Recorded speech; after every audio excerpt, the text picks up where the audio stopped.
시민의 한 사람으로서 국가 운영자의 한 사람으로서 대한민국이 안고 있는 최대의 외교 현안 그리고 안보 현안인 북한 핵 문제를 과연 우리가 어떻게 한번 다뤄볼 것인가 한번 좀 그런 생각을 하도록 하겠습니다.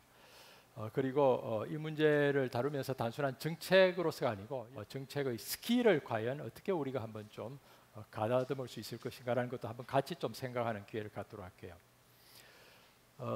최근에 이제 북한 핵 문제 이렇게 불거지는 과정에 미국의 여러분들 그 볼턴 아시죠? 존 볼턴, 미국의 국가안보 보좌관입니다. 이 사람이 국가안보 보좌관으로 새로 취임을 했습니다. 그래서 많은 사람들이 그 당시에 트럼프 행정부에 과연 북한 전문가가 있는가? 별로 없는 것 같아. 이제 볼턴 자신도 군축, 비확산, 핵무기 전문가입니다. 그래서 물었어요. 현재 미 정부 내에 가장 중요한 북미 정상회담을 앞두고 북미 협상을 앞두고 북한 전문가가 없는데 당신이 이거 어떻게 감당할 것이냐고 하니까 이분이 그랬어요. 우리는 핵무기 전문가가 많습니다. 나도 포함해서 문제 없습니다. 우리 이 문제 해결할 수 있습니다. 라고 이제 단언을 했습니다. 제가 볼 때 그렇게 단언할 수 있는 문제는 아니었던 것 같아요. 지금 보면은 한미북 핵협상은 잘 됐습니다. 이제 정상회담은 잘 됐고 거기서 나온 공동성명도 잘 나왔습니다만 여전히 많은 숙제가 남아 있고 우리가 생각했던 기대했던 그런 숙제들이 안 풀린 문제들이 지금 많이 남아 있어요. 만약에 미국 내에 북한 문제를 조금 더 잘 아는 사람이 있었더라면은 이거보다는 더 잘했을 텐데라는 이제 좀 아쉬움이 남습니다.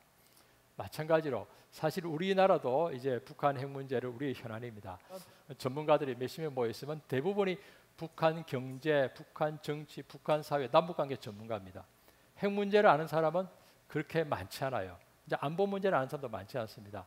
이런 걸 보면서 이러면은 좀 북한 핵 문제를 어떻게 과연 우리가 해결할 수 있을까라는 좀 걱정이 되기도 합니다. 이런 걸 보면은 역시 다양한 스킬이 같이 융합될 때만이 비로소 정말로 정답을 찾을 수 있는 길이 더 가까워지는 게 아닌가라는 생각이 들고요. 여러분들도 혹시 어떤 전문을 택할, 어떤 전공을 택할 때 그 여러분의 주 전공 외에 반드시 다른 부전공 또는 주전공이 하나 있을 때 비로소 여러분들이 갖고 있는 가치가 굉장히 올라가는 것 같습니다. 미국의 그 블룸버그라는 이제 통신 회사인데요. 이 통신 회사가 이제 미국에서 굉장히 지난 몇 년 사이에 아주 급성장을 했습니다. 사장이 물었습니다. 어떤 사람이 당신이 강점이 뭐냐라고 하니까 이 사람은 그래요. 사실 우리는 통신사로서는 약합니다.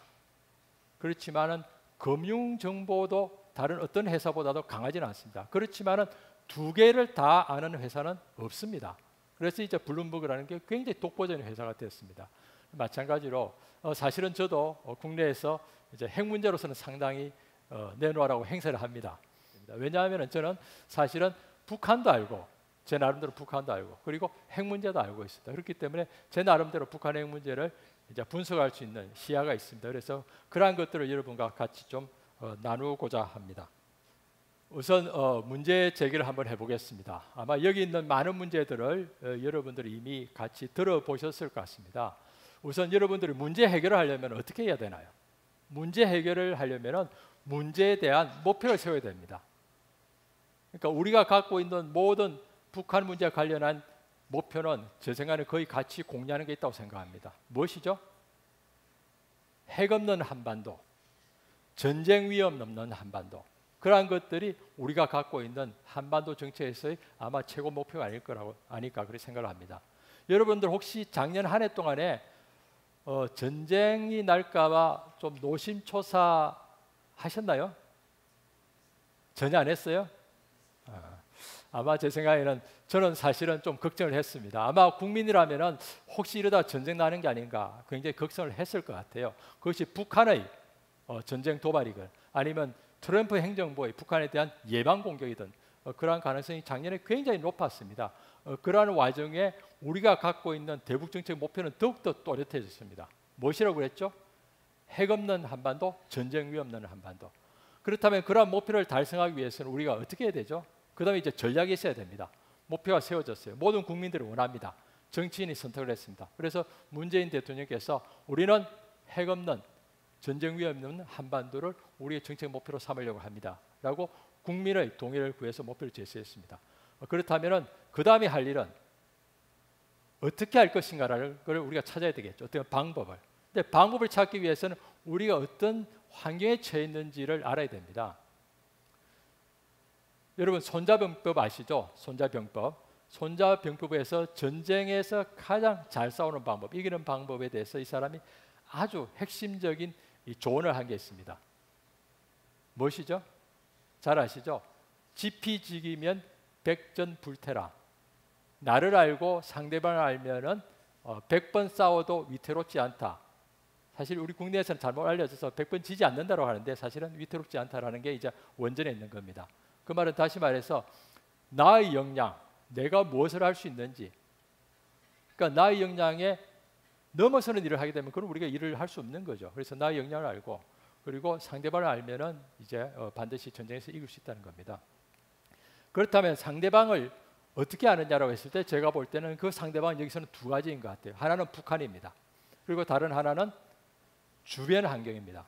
그래서 그 주변 환경을 분명히 알 때 우리가 그것을 극복하고 그 동북아와의 이 국제안보 지형 그리고 북한의 그런 것을 극복해서 우리가 핵 문제를 나아갈 수 있습니다. 그래서 이제 그런 것 관련해서는 우리가 큰 두 개의 숙제를 던지고 있습니다. 하나는 북한이 과연 정말 변했느냐. 여러분들 올해 가지고 있는 북한에 대한 이미지, 작년에 가지고 있는 북한의 이미지가 크게 달라졌죠. 그죠?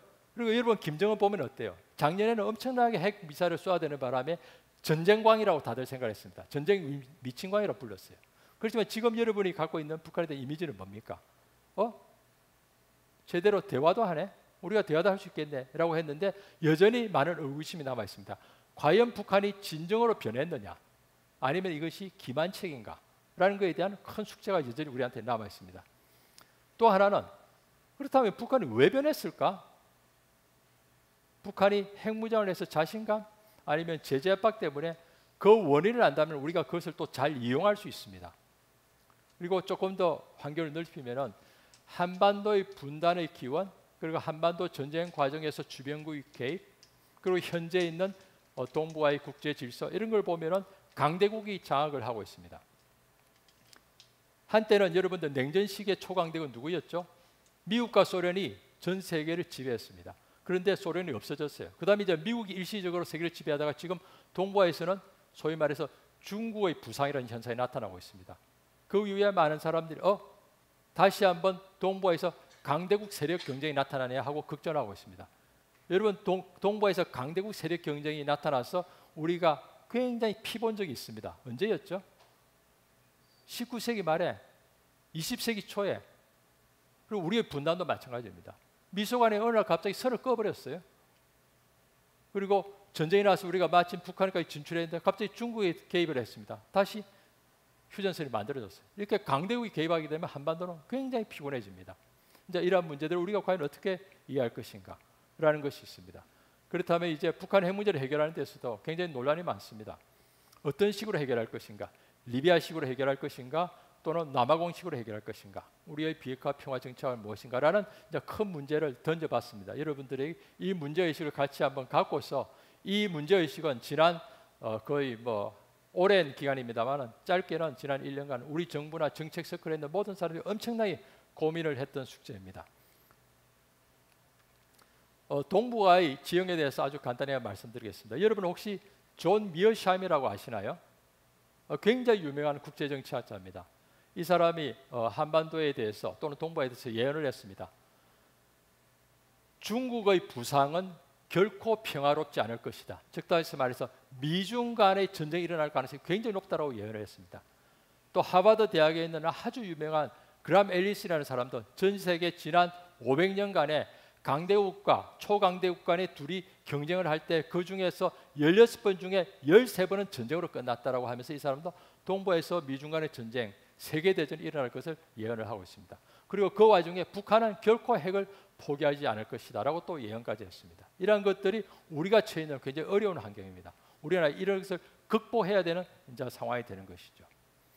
그리고 여러분 브레진스키라는 학자도 아마 알 것입니다. 굉장히 유명한 미국의 지정학자인데요. 이 사람도 전 세계를 보면서 이러한 그림을 내어놓았습니다. 전 세계는 지형적인 위치 때문에 대륙 세력과 주변에 있는 해양 세력의 갈등은 저거는 인류의 역사상 계속해서 이어왔던 것이다. 2000년 전에 아테네와 스파르타 간의 해양 세력과 대륙 세력 간의 전쟁이 있었듯이 그 당시에 세계대전이 있었습니다. 그 이후에 이 세계대전의 역사는 지금까지도 이어지고 있고, 이러한 것은 거의 불변하다는 말을 하면서 그 갈등의 축이 한반도에 저렇게 지나고 있다. 이제 한반도가 나눠져 있고 그 한가운데를 강대국 간의 충돌하는 선이 지나고 있어서 우리는 아마 저 예언대로 하면 한반도는 영원히 분단되거나 영원히 전쟁에 시달려야 되는 상황입니다.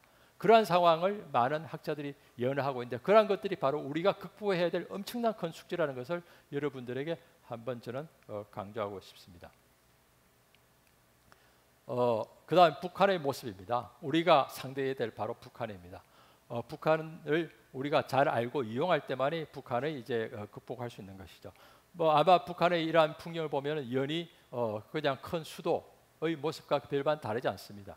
여러분들 최근에 북한의 모습을 보면 굉장히 많은 불빛이 휘황찬란한 것을 볼 수 있을 것입니다. 이것은 위에 제목했듯이 어느 미국의 저널리스트가 북한을 보고서 이 대동강변에 있는 사진을 찍어서 평해탄이라고 불렀습니다. 평양 마냐탄이라는 것이죠.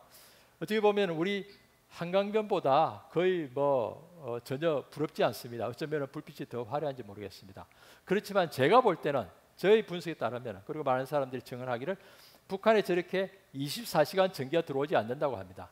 남북한의 차이를 가장 잘 보여주는 사진 하나를 꼽아라고 하면 저는 이 사진을 꼽을 것 같습니다. 이 사진은 남북 간의 경제력 차, 남북 간의 에너지 차이, 북한의 남북 간의 국력 차이를 그대로 저는 보여준다고 생각합니다.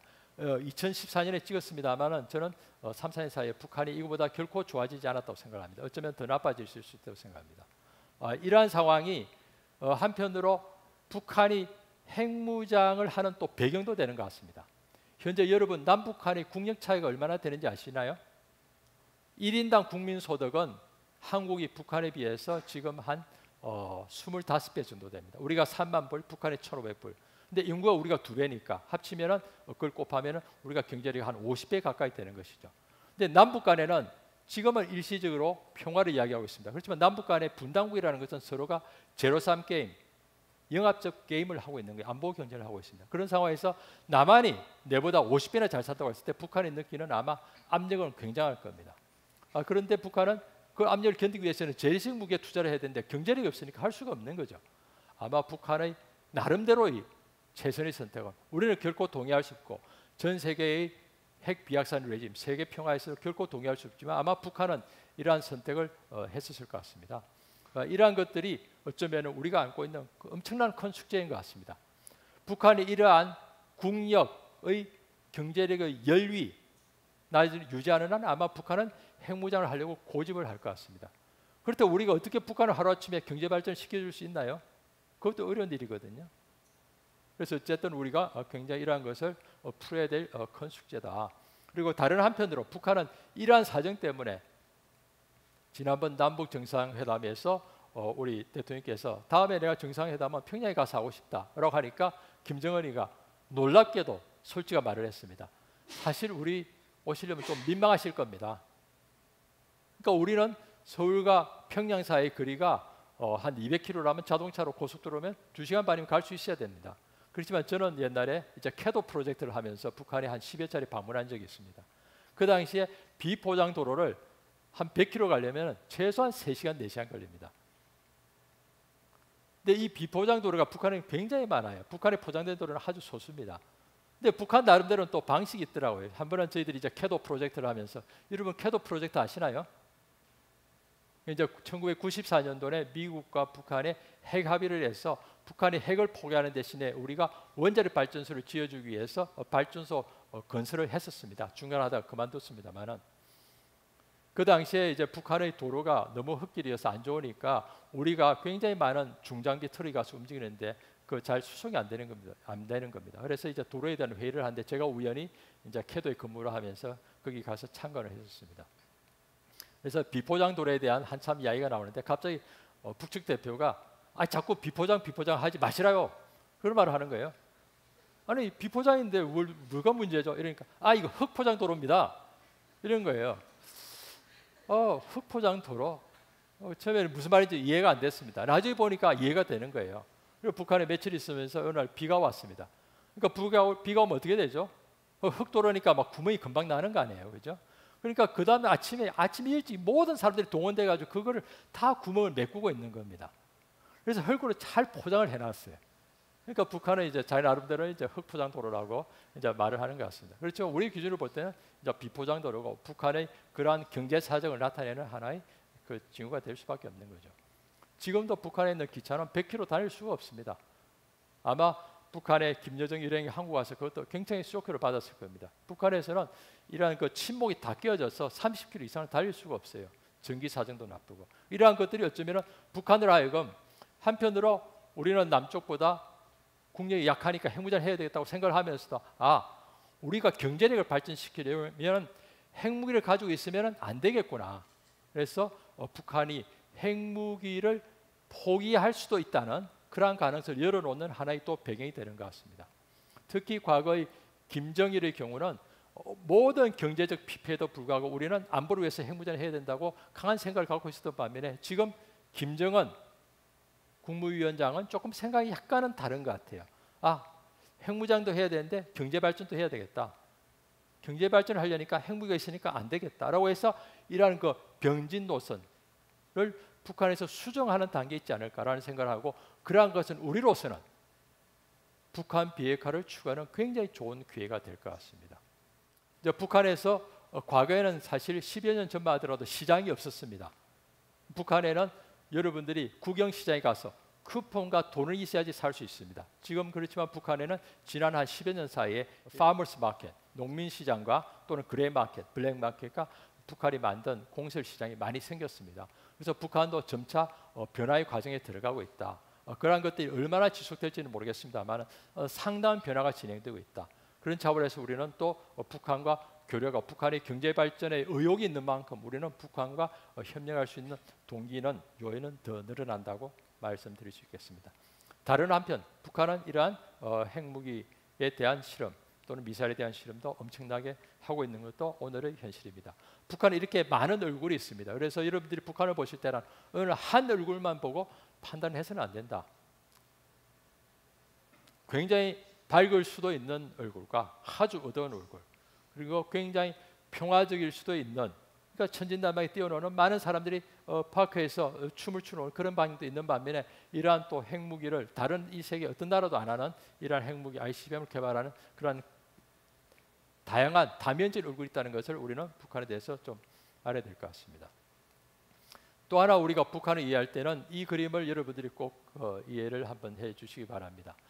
북한이 과연 앞으로 어떻게 될 것인가, 미래가 어떻게 될 것인가라는 것에 대해서 할 때 제가 이거 만든 그림입니다만은 굉장히 북한을 잘 설명해주는 굉장히 좋은 그림인 것 같습니다. 잘 만들었어요. 그래서 미국은 이제 정치 체제의 변화입니다. 위에는 경제 체제의 변화입니다. 이러한 것은 경제 발전은 중국형, 베트남형이 우리가 바라는 북한의 경제 발전의 모습입니다. 그렇지만 북한은 아직도 1인 1당 독재, 국가계획 경제의 큰 틀에서 벗어나지를 못하고 이 안에서 맴돌았습니다. 그래서 언젠가는 우리가 북한을 저렇게 만들어야 되는데 북한이 저렇게 되려고 하면 우리로서는 굉장히 좋은 것이죠. 그렇지만은 사실 또 돌이켜보면 지난 한 20-30년간 우리가 북한을 한편으로는 저렇게 만들고자 하면서도 또 다른 한편으로 북한에 대해서 북한이 빨리 무너지기를 기다렸던 측면도 있었던 것 같습니다. 이러한 것들이 북한으로 하여금 개혁 개방을 조금 주저하게 만들지 않았을까. 그렇지만 현 문재인 정부, 지금 정부는 북한에 대한 화해 협력 정책을 강하게 추진하고 있고 그러한 것은 북한에 대한 붕괴, 즉 다시 말해서 로마니아의 차우세스쿠와 같은 동독의 호네카와 같은 모델은 우리는 절대로 하지 않는다. 북한을 반드시 개혁 개방으로 이끌겠다라는 정책을 강하게 추진하고 있어서 사실 새로운 조금 더 유리한 정책 환경이 만들어졌다고 말씀드리겠습니다. 제가 보여주는 마지막 슬라이드입니다. 작년 말에 여러분들 이제 북한 핵 문제가 한참 극성일 때 엄청난 우리로서는 이제 고민이 많았습니다. 그래서 많은 사람들이 북한 핵 문제를 어떻게 해결할까 하는 굉장히 많은 대안을 내놨어요. 그러니까 저도 분석가로서 너무 많아서 다 찾아보기가 어렵더라고요. 그래서 이걸 어떻게 설명을 할까 하다가 제가 이제 이 그림을 만들어 보았습니다. 그래서 이 라인은 북한이 핵무장을 하는 것이고 이제는 북한이 비핵화하는 것입니다. 여기는 우리가 북한에 대해서 굉장히 강경한 정책을 하는 것이고 북한에 대한 대화 정책을 하는 것입니다. 그러다 보니까 이러한 그 2x2의 틀 안에 모든 정책 옵션과 시나리오가 다 모여 있는 겁니다.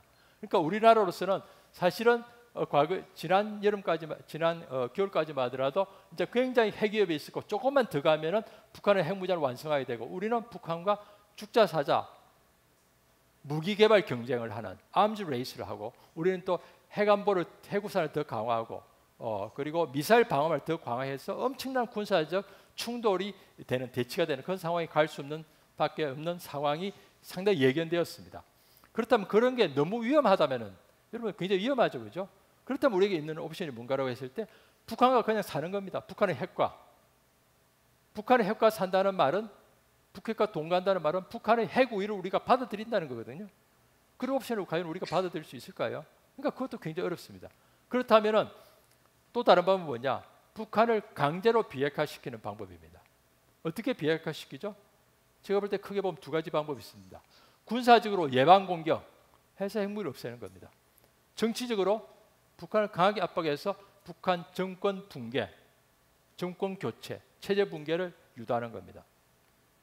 사실은 그 옵션도 첫째 실현성이 그렇게 높지 않습니다. 둘째, 북한이 반발해서 전쟁을 일으킬 가능성이 굉장히 높습니다. 그런 상황에서 과연 우리 옵션은 무엇일까요? 그래서 많은 분들이 북한의 이제 기존에 우리가 해왔던 대북 정책의 틀은 북한의 강한 핵무장은 아마 불가피할 것이다. 북한은 그렇게 할 것이다. 그렇다면 우리도 그에 따라서 우리도 최대한 무장을 강화해서 북한을 억제해서 사는 것 외에는 방법이 없을 것이다. 그러다 보면 언젠가는 뭐 북한이 핵을 포기하는 일이 있겠지라고 낙관적으로 볼 수도 있지만 제가 볼 때 그러한 상황 결국에는 전쟁의 가능성을 굉장히 높이는 상황이었습니다. 여러분들의 선택은 무엇일까요? 무엇을 선택을 해야 되나요? 그런 차원에서 이제 새로 등장한 정부는 이제 C 옵션을 내놨습니다. 아무래도 이 옵션들은 이 시나리오는 너무나 위험하다. 우리로서는 받아들이기 너무나 힘들다. 그렇다면은 한반도의 비핵 평화 체제를 추진하자. 어떻게 하느냐라고 했을 때 구체적으로 남북 관계를 개선하고 그리고 미북 관계를 개선해서 북한의 핵무장 동기를 없애서 비핵화를 시키는 겁니다. 그리고 동북아의 비핵 평화 체제를 하는 겁니다. 사실은 저런 옵션들은 옛날부터 있었습니다. 그렇지만은 어느 누구도 그것을 강하게 추진하려는 정책 의지를 갖고 있지는 않았어요. 오히려 상황이 흘러가는 대로 내버려 두었습니다. 그러다 보니까 결국에는 우리가 A라는 현재의 상황에 왔고 그러한 것은 가만히 내버려 두면 더욱더 나빠져서 B라는 상황으로 갈 수밖에 없는 상황이었습니다. 그래서 문재인 정부는 강하게 이제 입장을 우리는 비핵 평화 체제를 추진하겠다라고 아주 강한 입장을 내고 그것을 위해서 노력을 하기로 이제 다짐을 하고 이제 정부 내에서 그러한 것 정책을 이제 추진하기 시작했습니다. 그러한 것을 하게 되는 이제 이론적 배경이 있습니다. 이론적 배경을 간단히 한번 보시죠. 모든 여러분들 이제 무슨 일을 해결하려고 하려면 특히 이제 정치적 외교 안보 사안과 관련해서는 이제 두 개의 힘을 빌릴 겁니다. 두 가지의 힘을 빌립니다. 하나는 이론의 힘을 빌립니다. 이론에 따르면 이랬는데 또 다른 하나는 다른 사례를 볼 것입니다. 우리 정부 내에서 모든 정책할 때도 마찬가지일 거예요. 그런데 그게 따르면 모든 이론과 사례에 보면은 핵무장은 이렇게 해서 일어난다. 그리고 핵 포기는 이렇게 해서 일어난다고 말을 하고 있습니다. 즉 다시 말해서 안보적 요인 때문에 국내 정치적 요인 때문에 자기의 지위를 높이기 위해서 핵무장을 한다고 다들 하고 있어요. 그렇다면은 핵무장을 포기시키는 방법은 뭔가 하면은 상대방의 그 나라의 안보 위기를 해소해 줄 때 그 나라가 갖고 있는 체제 위기, 정치 위기가 해소될 때 그 나라가 갖고 있는 불리한 국가 이미지가 해소될 때 나라들은 핵을 포기하는 겁니다. 근데 지난 20-30년간 북한 핵 문제가 불거진 지 지금 이제 27, 8년 됩니다만 우리가 북한 비핵화를 한다고 노력을 하면서도 그 비핵화 접근법은 오히려 북한의 비핵화를 더욱더 몰아넣어서 북한이 핵을 더욱더 집착하게 만드는 식의 상황이었던 것 같습니다. 그래서 북한에 대한 제재 압박은 사실은 북한이 더욱더 위기에 빠져서 핵을 만들게 되는 거죠. 그렇지만은 이제 신 정부는 그러한 상황을 우리가 이제 인식을 하게 되었습니다. 인식을 하게 되어서 우리로서는 신정부는 새로운 정책을 냈었습니다. 우리는 제재도 하지만은 굉장히 강한 대화 정책을 추구하겠다라고 했습니다. 그 결과가 뭐죠?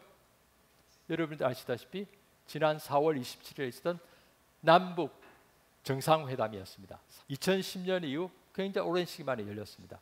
그런 것을 통해서 우리는 북한과 대화할 용의가 있고 북한과 화해 협력하면서 핵 문제를 해결하겠다라는 이제 입장을 내세웠습니다. 물론 북한 핵 문제 있는 한 우리는 제재는 반드시 유지하겠다는 입장도 곁들였습니다. 그리고 한반도에서 북한을 하여금 핵무장을 하게 만드는 동기는 저는 두 개가 있다고 봅니다. 하나는 남북 간의 적대 관계와 미북 간의 적대 관계입니다. 그래서 이 두 개의 관계가 해소될 때 북한의 핵무장 동기는 현저히 약화됩니다. 그래서 남북 정상회담, 남북 관계 개선.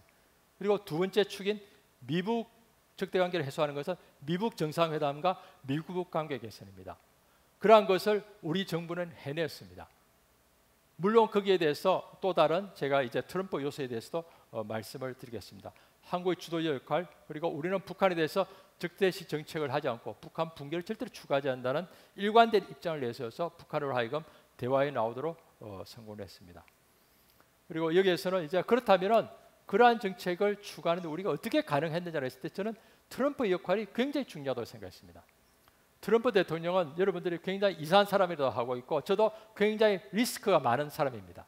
그렇지만 트럼프 대통령 일관되게 후보 시절부터 나는 북한과 대화를 하겠다.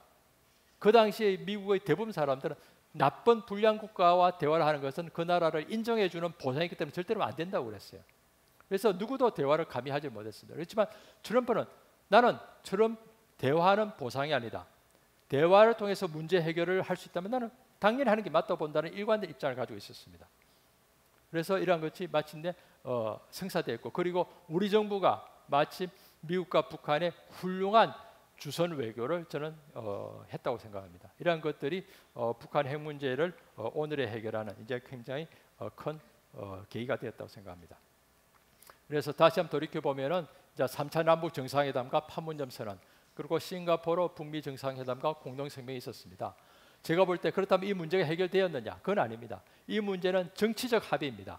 이제는 구체적인 남북 간의 실행 협정 그리고 미북 간의 비핵화 협정이 있어야 됩니다. 이러한 것들이 많은 숙제가 남아 있습니다. 그래서 여러분들이 시민으로서 그리고 여러분들이 같이 공부하는 또 학생으로서 이러한 북한 핵 문제에 대해서 집중적으로 관심을 갖고 앞으로 이 문제가 어떻게 해결하는지를 잘 관찰해주고 정부 입장을 좀 더 이해를 하고 지지해주기를 바랍니다. 그리고 다시 한번 여러분들이 북한 핵 문제를 볼 때마다 이 그림을 꼭 이해를 하시고 우리가 지금 어디에 있는지 그리고 북한의 미래를 볼 때는 북한이 지금 어디쯤 있는데 어디로 가야 되는데 라는 것을 반드시 꼭 이해를 해주시기 바랍니다. 그리고 이 그림은 제가 만든 게 아닙니다만 이 그림도 이 정도의 우리의 동북아의 지정학적 환경 국제안보는 참 어려운 거구나 라고 해서 여러분들이 좀 더 많은 분들이 우리 그 국제안보 외교에 좀 더 관심을 가지고 지지를 하고 또 공부도 많이 했으면 좋겠다는 말씀을 드리면서 저희 일단 강의를 마치도록 하겠습니다. 결정해 주셔서 감사합니다.